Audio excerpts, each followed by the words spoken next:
Hello everyone. In the upcoming 8 minutes, we are going to help you get the land your first job internship. Follow us till the very end for great insights. Welcome to.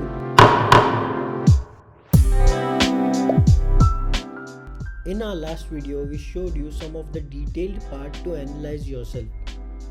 Stay positive and in the meanwhile focus on the path of self-evaluation. If you missed the video, I am attaching the link for the same in the description below. It's better if you view the video before starting this one. We are here to plot all the solutions to your problem one step at a time.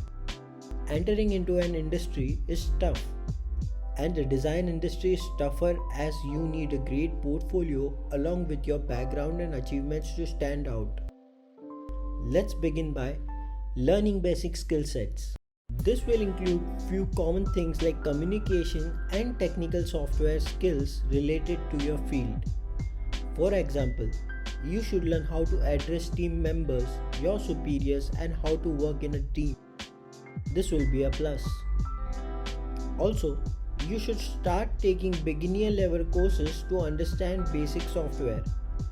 Thanks to various online sites like YouTube, various contents are freely available.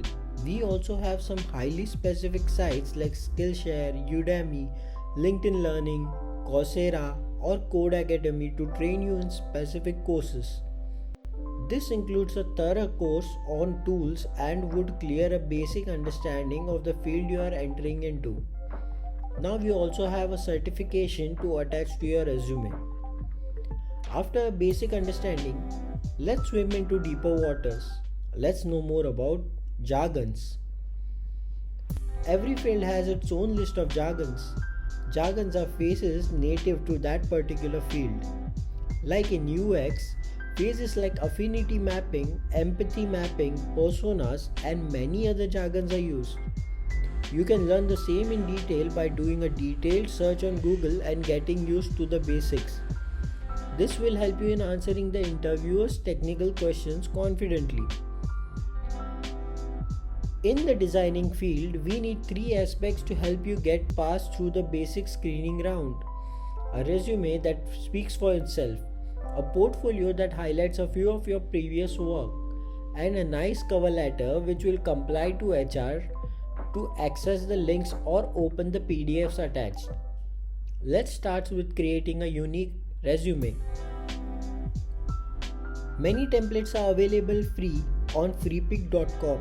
Just visit the site and search for a resume or CV and you will find a complete list. Choose a good basic corporate preferred template. Feel free to edit and make it better by customizing it as per your will. Don't forget to highlight your strengths and skill sets. Also, it's a plus to add your team related hobbies or achievements. This can be non-academical as well. For example, good at playing football, successfully managing college fest, or being a part of the college trip organization committee, and so on. This will highlight your team player skills and will be enough to gain the recruiter's confidence. In designing, most of the companies stand with no portfolio, no job policy. Portfolio.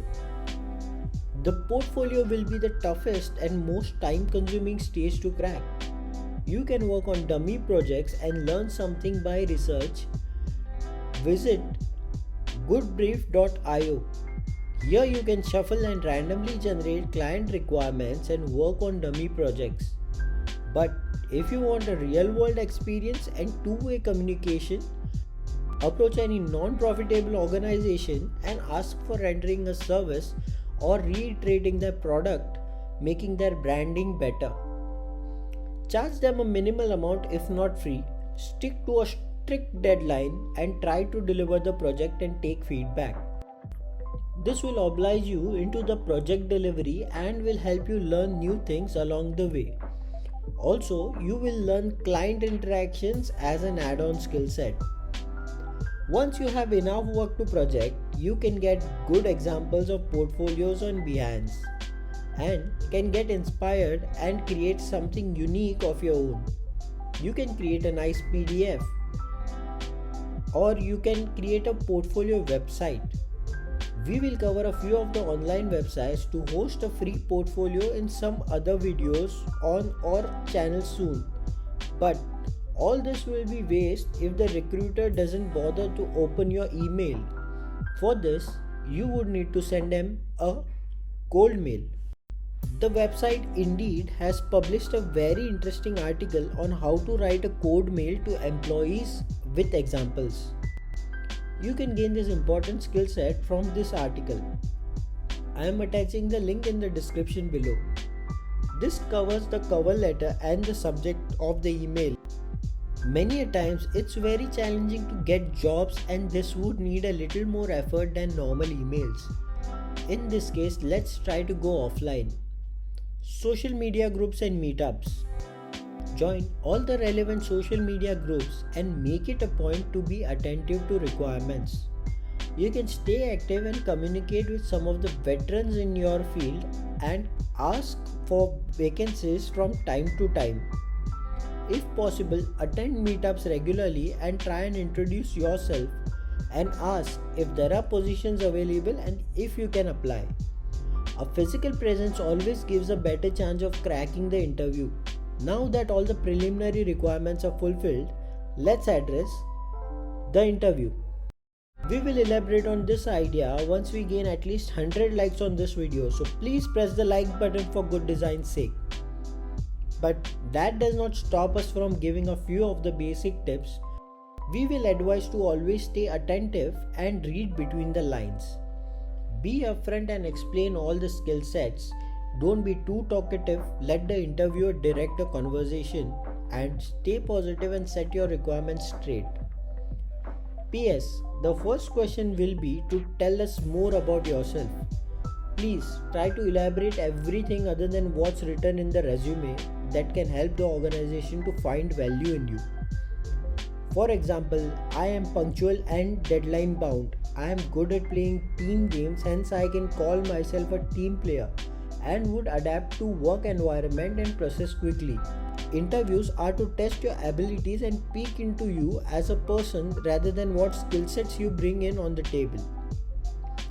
Remember, skills can be learned and developed along the way, but a person's attitude sticks and will hurt the entire team in the longer run.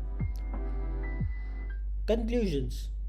All the very best to crack and make a first impression. If you fail, please analyze, ask for feedback, and keep on improvising until you crack the interview. We are bringing more intense content, so please support us and don't forget to subscribe. You can ask questions in the comment section below. Be judgmental, stay judgmental, and don't forget to press the bell icon.